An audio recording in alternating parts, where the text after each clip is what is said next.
मध्य प्रदेश में मेडिकल की पढ़ाई हिंदी में शुरू होने से पहले प्रदेश के मुख्यमंत्री शिवराज सिंह चौहान ने कहा था कि अब डॉक्टर्स भी मरीजों की दवाओं का पर्चा हिंदी में लिखें और आरएक्स की जगह श्रीहरि लिखकर पर्चे में हिंदी में दवाओं के नाम लिखें। लेकिन ग्वालियर के गजरा राजा मेडिकल कॉलेज में सीएम शिवराज सिंह चौहान की अपील बेअसर नजर आ रही है। मध्य प्रदेश सरकार से अपनी मांगे मनवाने के लिए डॉक्टर्स हड़ताल पर जाने की बात कर रहे हैं। 3 मई से हड़ताल पर जाने की बात कर रहे हैं। लेकिन सबसे बड़ी बात यह है कि सरकार ने जो आदेश दिया है उसका डॉक्टर कितना पालन कर रहे हैं, क्योंकि सरकार ने कहा है कि जो पर्चे ओपीडी में लिखे जाते हैं वो हिंदी में हो, जिससे मरीज है वो समझ सके। लेकिन हम आपको ये दिखाएंगे, ग्वालियर के जयरोग अस्पताल में मौजूद है। ये जो पर्चे हैं आपको इंग्लिश में ही नजर आएंगे। एक पर्चा नहीं, 2 पर्चा नहीं, हर मरीज के पास जो भी पर्चा मिलेगा वो आपको इंग्लिश में ही मिलेगा। तो सबसे बड़ा सवाल ये है कि सरकार से अपनी मांगे बनवाने के लिए डॉक्टर आंदोलन तो करते हैं, लेकिन जो सरकार उनको आदेश देती है कि मरीजों के हित के लिए, उसका कितना पालन कर रहे हैं। दादा, आपका पर्चा इंग्लिश में है, सरकार कहती है हिंदी में पर्चा लिखो डॉक्टरों से। कुछ समझ में आ रहा है आपको? इंग्लिश पढ़े ही ना, समझ में कहाँ से आ जाए। अगर हिंदी में होता तो? इंग्लिश हिंदी में होता समझ आते तो दिक्कत आती है। दिक्कत है ये, जब पढ़े ही ना तो बाजी जब कैसे पहुँचेंगे। तो डॉक्टरों को भी सरकार का आदेश मानना चाहिए ना, जब हिंदी में कहा है कि लिखना चाहिए। अब ये तो डॉक्टर जाने, गवर्नमेंट जाने, अब जहाँ अपन को कैसे कहते हैं, अपन तो किसान आदमी हैं। क्या कहेंगे हम, अगर हिंदी में लिखा होता तो कुछ समझ में आता? हाँ, हिंदी में आवे तो भाई तो समझ ले। हमारा तो बेटा पढ़े ना ही पूता, क्या करें। क्या कहेंगे, आपका भी पर्चा हम देख रहे हैं इंग्लिश में लिखा हुआ है, जबकि सरकार ने आदेश दिया है कि हिंदी में पर्चा लिखे डॉक्टर्स। तो हिंदी में लिखना चाहिए ना, आम आदमी समझेंगे उसको, सारे लोग जाने क्या लिखा है क्या नहीं लिखा है। जब तक वो समझेंगे नहीं तो क्या समझेंगे बताइए। अब इंग्लिश में लिखा है, इसमें कोई समझ लेगा? थोड़ा ये भी सही भाषा इसको लिखते इंग्लिश में भी तो समझ भी लेते इसको हम भी। अब ऐसी भाषा लगे सिर्फ डॉक्टर जाने या डॉक्टर का घर वाला जाने। तो और लोगों से भी समझ लेते हैं कि उनके वहाँ की हालत क्या है, कि किस तरह के हालात हैं। आपको पर्चा दिया गया है, कैसा पर्चा है ये?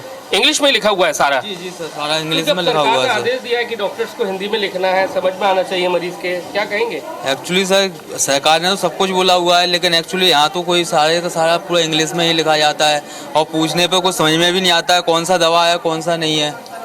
अगर हिंदी में होता तो आपको कितनी सुविधा होती? हिंदी में होता तो एक्चुअली हम लोग समझ पाते कि हिंदी में क्या, कौन सी टैबलेट दे रहे हैं, कौन सी नहीं दे रहे हैं, कौन सी खाना है, क्या खाना है, कब खाना है, सब पता ही नहीं रहता है कि बीडी का मतलब क्या होता है, ओडी का मतलब क्या होता है। यदि सर यही हिंदी में लिखी जाती तो समझ में आता कि सुबह शाम खानी है या दोपहर में खानी है, एक ही टाइम खानी है। एक्चुअली जो सर जो पढ़ा लिखा हुआ है वो तो सर थोड़ा बहुत समझ भी लेता है, लेकिन यहाँ आप भी देख रहे हो कि कितने लोग बिना पढ़े लिखे हुए हैं, कुछ भी सर कहीं भी भेज देते हैं, कहीं भी भेज देते हैं। वो 2-3 घंटे तो सर ऐसे ही भटकने में लग जाता है। उसके लिए सर कहीं आपका पर्चा काहे में है? आपका पर्चा लिखा है कि हिंदी में? नहीं, ये भी देखिए, ये भी पर्चा जो है इंग्लिश में लिखा हुआ है, जबकि आदेश दिया गया है कि हिंदी में पर्चा होना चाहिए। क्या कहेंगे, अगर हिंदी में पर्चा होता तो कितनी सुविधा होती आप लोगों को? समझ में आ जाता सर लोगों को। अच्छा, हाँ सर, समझ में आ जाता है। अभी क्या दिक्कत आती है? सर समझ ही नहीं पाते सर क्या लिखा है।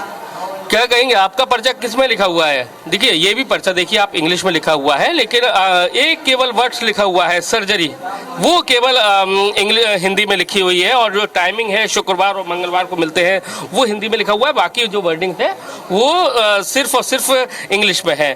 तो हमारे साथ में बात करने के लिए Madhya Pradesh progressive doctor association के अध्यक्ष भी हैं सर सुनील अग्रवाल जी। सर, सरकार से आप अपनी मांगे मनवा रहे हैं, लेकिन दूसरी बात ये भी है कि सरकार कुछ आदेश करती है उसका भी तो पालन करना चाहिए। हिंदी में कहा कि पर्चे लिखे जाए जिससे मरीजों को समझ में आए।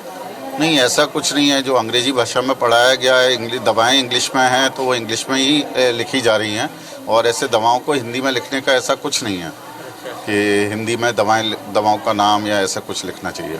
लेकिन सरकार कह रही है कि करना चाहिए हिंदी में, जिससे पेशेंट को समझ में आना चाहिए। शुरुआत में कुछ कवायद भी हुई थी, ग्वालियर से देखने को मिला था कि वो अमनवशाय भी होता है, उसमें भी कई सारी कवायद भी देखने को मिली थी। अब क्या है कि जब डॉक्टर्स, जब चिकित्सक बने थे तो सरकारी एक पेपर लेती थी अंग्रेजी का। अगर आप अंग्रेजी में उत्तीर्ण नहीं है तो आप मेडिकल परीक्षा में, मतलब कि MBBS में आप दाखिला भी नहीं हो सकता आपका।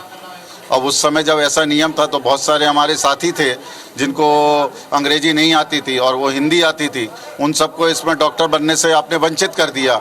और आज आप ऐसी बातें हो रही है कि आपको हिंदी आना चाहिए और अंग्रेजी नहीं आना चाहिए। तो इसलिए कुछ साथी हैं जो अंग्रेजी जानते थे और जिन्होंने दाखिला लिया तो वो अंग्रेजी में लिख रहे हैं अपना। कैमरामैन राजकुमार कुशवाहा के साथ नासिर गौरी, IBC 24 ग्वालियर।